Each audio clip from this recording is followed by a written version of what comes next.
Hello everyone, welcome to my channel. I am Sakshi Karuke. Now we will start with my topic. My topic is demand forecasting for a new product. In this video, I am going to tell you what is demand forecasting for a new product and the various methods of demand forecasting for a new product. Now we will see what is demand forecasting for a new product. So, demand forecasting new product is the process of using predictive analysis of historical data to estimate the predict consumers' future demand for a product or service. Demand forecasting helps the business make better informed supply decisions that estimate the total sales and revenue for a future period of time. It means demand forecasting is the process of prediction analysis of data to predict customers' future demands for a product or services. And it also helps the business to make better business decisions that will estimate the total sales revenue in the future. Now I am going to tell you the methods of demand forecasting for a new product. So there are various methods for demand forecasting for a new product. The first method is substitute approach. Second one is evolutionary approach. Third method is buyers or consumer view. The fourth method is vicarious approach. And the last method is sales experience approach or market test method. Okay, so I will explain the first one method, that is substitute approach. Substitute approach is based on the assumption that a new product will be analyzed as a substitute of an existing product. In this method, the demand of substitute product is analyzed, and on this basis of such analysis, forecasts are made for a new product to be introduced in the market. It means when product is enter into the market, he should think about their substitute, and according to their substitute, what is the demand of that product you have to first find out. With the help of that, you can easily find out the demand. Second method is evolutionary approach. This method of sales forecasting is based on the assumption that the new product will be considered an improvement over existing product. It is further assumed that the new product can follow same life cycles as of existing products. Evolutionary means you are new into the market and your product is new as well.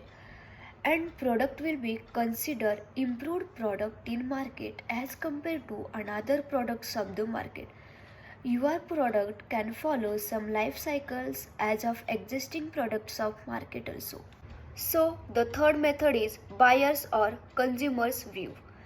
Buyers or consumers, in this method, the potential buyers of the product are contacted and efforts are made to know their opinions regarding new products. Efforts are also made to gauge the quantity to be purchased by these consumers.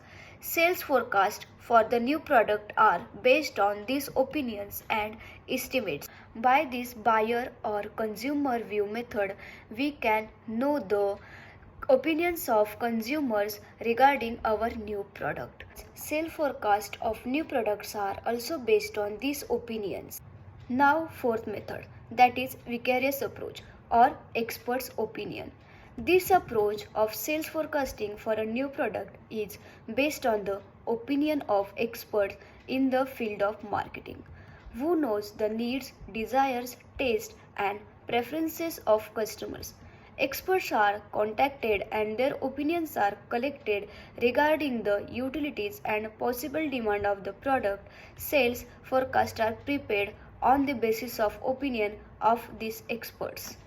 By this approach, you can hire the expert and collect the data from that expert. They will give you exact ideas and it will help you to take various decisions. This approach of sales forecasting is very much applicable for new product because the experts are active into the market and they totally aware of consumers choice and preferences. Okay, so vicarious approach is based on the opinions of experts in this market field because they knows the needs, desires and taste and preferences of the consumers. Now we will see the last method of demand forecasting for a new product, that is sales experience approach or market method. In this method, the new product is offered for sale in the sample market for a fixed price.